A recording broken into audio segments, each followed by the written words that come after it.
আসসালামু আলাইকুম সবাইকে বিডি নিউজ ইউটিউব চ্যানেলটির পক্ষ থেকে স্বাগতম। আশা করছি আপনারা সবাই খুব ভালো আছেন। আপনারা যারা এমপিওভুক্ত বেসরকারি শিক্ষা প্রতিষ্ঠানে চাকরি করতেছেন তাদের একটি খুশির খবর রয়েছে, সেটা হচ্ছে শতভাগ উৎসব ভাতা যে দাবিটি করেছিলেন আপনারা, অর্থাৎ বাড়ি ভাড়া, চিকিৎসা ভাতা, অন্যান্য আনুষঙ্গিক, সেটা কিন্তু অলরেডি কার্যকর হতে যাচ্ছে।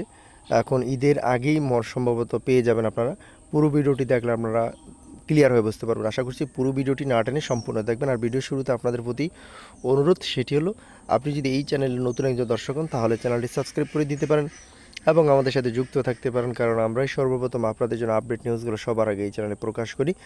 শতভাগ উৎসব ভাতা সহ 10 দফা শিক্ষকদের দৈনিক শিক্ষা প্রকাশিত হয়েছিল। এখানে কি লেখা আছে দেখেন, ঈদুল ফিতরের আগেই সবার শতভাগ উৎসব ভাতা, বাড়ি ভাড়া ও চিকিৎসা ভাতা প্রদান করতে হবে।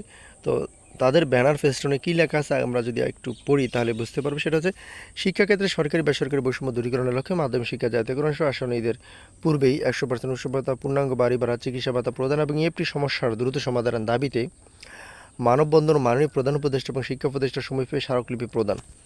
তো তারা কি বলেছে যে শিক্ষাক্ষেত্রে বৈষম্য দূরীকরণের লক্ষ্যে মাধ্যমিক শিক্ষা জাতীয়করণ সহ আসন্ন ঈদের আগে শতভাগ উৎসব ভাতা, পূর্ণাঙ্গ বাড়ি ভাড়া, চিকিৎসা ভাতা দেওয়া এবং একটি সমস্যার দ্রুত সমাধান সহ 10 দফা দাবিতে মানববন্ধন করেছে বাংলাদেশ শিক্ষক সমিতি বরিশাল জেলা। রোববার 16 মার্চ সকাল 11টায় নগরীর অশ্বিনী কুমার টাউন হল চত্বরে সুনীল বরণ হালদারের সভাপতিত্বে এই মানববন্ধন অনুষ্ঠিত। এই সময় উপস্থিত ছিলেন বাংলাদেশ শিক্ষক সমিতি বরিশাল আঞ্চলিক শাখার সাধারণ সম্পাদক ভারপ্রাপ্ত মোহাম্মদ আসাদুল আলম আসাদ, মোহাম্মদ নিজামুদ্দিন, মুজিবুর রহমান, এইচ.এম. ইলিয়াস, মাওলানা আব্দুস সালাম, ইদ্রিসুর রহমান, ফিরোজ আলম গাজী, মোহাম্মদ রফিকুল ইসলাম, আসাদুল আলম, সুভাষচন্দ্র সরকার সহ শিক্ষক নেতারা। এই সময় বক্তারা বলেন, একজন শিক্ষক জাতির বিবেক ও জাতি বিনির্মাণের স্থপতি। বিভিন্ন সময় বৈষম্য দূরীকরণের জন্য আমরা অনেক দিন ধরে আন্দোলন সংগ্রাম করে আসছি।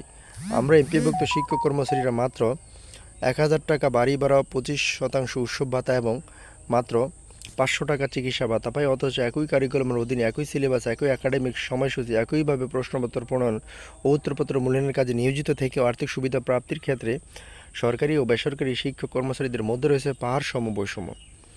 বক্তারা আরও বলেন, এনটিআরসির মাধ্যমে নিয়োগপ্রাপ্ত উচ্চতর ডিগ্রি অর্জন করে এমপিভুক্ত শিক্ষক কর্মচারীরা মাত্র 12,500 টাকার প্রারম্ভিক বেতনে শত শত মাইল দূরে শিক্ষকতা পেশায় নিয়োজিত থাকেন। তাদের কোনো বদলির ব্যবস্থা হয় না। এছাড়া আমাদের বেতন দেওয়া হলেও সরকারের দায়িত্বপ্রাপ্ত ব্যক্তিদের গাফলতির কারণে অনেক এমপিভুক্ত শিক্ষক কর্মচারী 3 থেকে 4 মাস ধরে বেতন ভাতা না পেয়ে অত্যন্ত মানবেতর জীবনযাপন করছেন। আমরা সবার জন্য মানসম্মত শিক্ষার সমান সুযোগ নিশ্চিত করার লক্ষ্যে অনেক দিন ধরে মাধ্যমিক শিক্ষা জাতীয়করণের দাবি জানিয়ে বিগত দিনের কর্মসূচিতে পুলিশের লাঠিচার্জ ও অতি বাড়াবাড়ির কারণে বিটিআর সাবেক সভাপতি ও বর্তমান প্রধান উপদেষ্টা অধ্যক্ষ মোহাম্মদ বজলুর রহমান মিয়াসহ অনেক শিক্ষক কর্মচারী আহত হন এবং একজন শিক্ষক মৃত্যুবরণ করেন। এমনকি আন্দোলনে অংশগ্রহণ করায় চাকরি হারিয়েছেন অনেকে। এই সময় 10 দফা দাবি জানিয়ে বক্তারা বলেন, আসন্ন ঈদুল ফিতরের আগে সবার শতভাগ উৎসব ভাতা, বাড়ি ভাড়া, চিকিৎসা ভাতা প্রদান করতে হবে।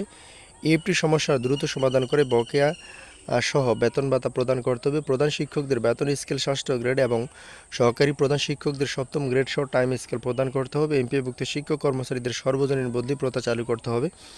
পেনশন প্রথা চালু এবং চালু না হওয়া পর্যন্ত অবসর গ্রহণের 6 মাসের মধ্যে অবসর সুবিধা কল্যাণ ট্রাস্টের পাওনা প্রদান অতিরিক্ত 4% কর্তন বন্ধ করা, শিক্ষক কর্মচারীদের চাকরির বয়স 65 বছর উন্নীত করতে হবে।